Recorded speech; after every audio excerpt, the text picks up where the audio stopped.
সকালবেলা আমার শ্বশুরে মেডিকেল আমি 12 বছর বাইরে আমি কেউ চিনি না তেমন। আমি অনেক আগে গেছি দেশের পরিস্থিতি খারাপ বিম্পি করছি মেডিকেল মাইসে অনেক অত্যাচার করে কেস মামলা খাই আমি গেছি বাইরে।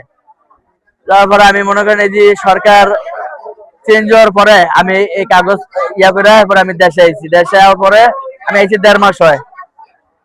তা আমি মনে করেন শুয়ে দিয়েছি, আমরা উঠে ঘুমোতে উঠছি, উঠে গোসল করছি, এর মধ্যে কয় যে আমার শ্বশুরে মারছে। তা আমি আবার গেছি, গিয়ে দেখি আমার সমুদ্র আছে না, ইচ্ছা মতন হালায় বাইরেছে। আর এই মনে করেন আমি এই হারে গেছি, দেখেন আপনারা এটা মরে যাবো, আর একটা বাড়িও দিয়ে না মরে যাবো গা। ঠিক আছে, এটা কইছে মতন আমার প্রথম একটা বাড়ি দিয়েছি মতন আমি আধা হেরে থেকে আমার এই পিছনে বাড়িটা পড়ছে, দেখেন বলা এই পিছনে বাড়িটা পড়ছে। এর পরের বাড়িটা আমার এই এনে পড়ছে, এত এর সহ এইটা সহ এর পরের বাড়ি। আর আমি হিরায়ত কারণে আর দিয়া এই মাথার ভিতরে হালায় যেমনে যেমনে মন চাইছে এই দেন আডুটা কিনছে আমার পাউডা দেন একটু যেমনি আমার যেমনি বাড়ি সব আওয়ামী লীগের মাইছে। আর আমরা 17 বছর কি কষ্ট করছি এই বিএমপি করে যদি এই অবস্থা, আমরা তো জানি না যে মারামারি হইলো, তারা এইভাবে আমি যাই না, মারামারি হইলে তো আমি যাইতাম না। আমি ভাই কিছুই জানি না, কারণ আমি সকালবেলা আছে না, আমি তো মারামারি করবো বা করবো এরকম কিছু আমি বুঝতে পারি নাই। এটা মিউজিকেন্দির নামগুলো আমি আমি এমনি থেকে চিনি না, কিন্তু ওই ও হেরা সবাই চিনে, আমি তো দেশে থাই না। ঘটনাটা আনুমানিক 10টার মতো বাজবে। তো ওই যে বাড়িতে ঘর মানে জায়গার ভিতরে ঘর জোরে তুলে লাগতেছে আর কি, ঘর জোরে তুলতেছে ওই কারণে হ্যাঁ আমার কাছে আইসা আমার গ্রামের লোকের কাছে তানবিরা গিয়ে একটা বাধা দিয়েছি। পরে বিচারের পরে একটা মামলা চলছে, মামলা রায় পাওয়ার পরে ঘর তুলবো। তখন আমরা যাওয়ার পর এরা গেছে, যাওয়ার পরে দুজনের ফার্স্টে মারছে। এরপর আমরা আবার গেছি জানতে যাওয়ার পর আবার যে গেছে মানে আজ ওরা আক্রমণ করে বসে জমি নিলে জায়গা জমি নিলে দ্বন্দ্ব আর কি, দ্বন্দ্ব বরান মিজির সাথে। আর আমি গেছি দেখতে দেখতে গেছি মতনে উঠবে হামলা করে বসে, আমরা 4জন মানুষ গেছি মতনে উঠবে বাড়ি মেরে আর হামলা করে বসে। বরান মিজির 4-5 জন ছেলে আয়া, যার নাম আমি জানিও না। কেরা তো দাওয়া ছিল, কেরা তো এই যে কারা ছিল, কেরা তো স্টিল আসল, একজনের হাতে একটা আসল আর কি। আনুমানিক 1:45 থেকে 12:30 থেকে 1:45-টার মধ্যে 5 থেকে 7 জন রোগী আমাদের এখানে মারামারির হিস্ট্রি নিয়ে আমাদের হাসপাতালে আসে। এদের মধ্যে 2 জন রোগীর অবস্থা একটু খারাপ। একজনের নাম হচ্ছে রবিউল ব্যাপারী, যার বয়স 28 বছর, আর একজন দুলাল ব্যাপারী 33 বছর বয়স। দুজনেরই মাথায় আঘাতের চিহ্ন আছে।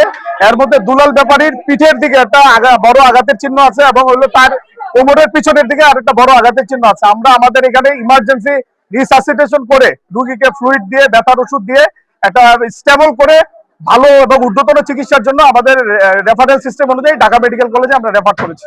আজকের মারামারি হলো, আমি আলিগির বললাম যে ভাই এই ঘটনা আপনি তো জান একটু যাই বলেন যে গড়দতে না ওড়ায় আমরা মীমাংসা জানা হয়, আমরা মীমাংসা করে দিয়েন, আপনি একটু যান যাই গেছে মতো।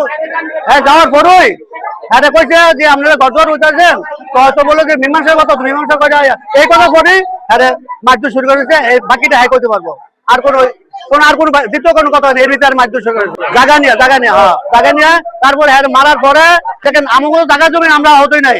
হ্যাঁ সালিশ করতে গিয়া পরে একটা মাসের মতন ছেলে পেলে সংসার গেছে, তাকেও মারধর করছে। 2জন ঢাকা পাঠাই দিচ্ছে, আর 4 জন আছে মুন্সিগঞ্জে।